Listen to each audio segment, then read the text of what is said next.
নমস্কার। আজকে আমি তৈরি করব ট্র্যাডিশনাল কাঁথা। শুধুমাত্র রান সেলাই জানা থাকলেই এই সুন্দর কাঁথাটা তৈরি করা যাবে। তার জন্য প্রথমে আমি সমান করে দাগ কেটে নিয়েছি স্কেল দিয়ে, এবং দাগ বরাবর সাদা সুতো দিয়ে রান সেলাই দিয়ে নিয়েছি। দাগ বরাবর সমস্ত সেলাইটা কমপ্লিট হওয়ার পর মাঝখান থেকে আর একটা করে সেলাই দিতে হবে, যাতে করে বকুল ফুলের যে ডিজাইনটা সেটা সুন্দরভাবে ফুটে ওঠে।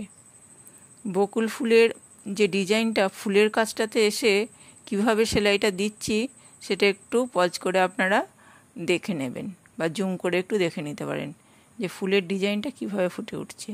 একইভাবে কিন্তু আমি রান সেলাইটা দিয়েছি। রান সেলাইয়ের নিয়মটা নিশ্চয়ই আপনারা সবাই জানেন যে গ্যাপটা সমান দূরত্বে রাখতে হবে। এইভাবে কোনাকুনি, আড়াআড়ি এবং লম্বালম্বি সেলাইটা সমানভাবে দিয়ে গেলেই বকুল ফুল কাঁথার যে ডিজাইনটা সেটা কমপ্লিট হবে। কীভাবে দিয়ে নিচ্ছি আমি সেলাইটা একটু ভালোভাবে লক্ষ্য করলেই সকলেই যে কেউ এটা করতে পারবে।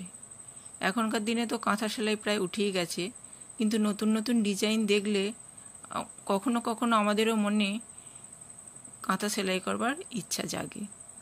সুন্দর সুন্দর ডিজাইন দেখলেই সেটা ইচ্ছাটা জাগবে, যেমন আমার ক্ষেত্রে হয়েছে।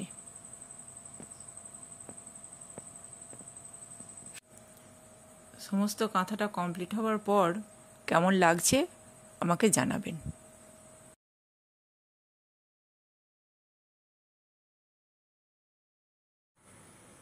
ভিডিওটা দেখার জন্য সবাইকে ধন্যবাদ।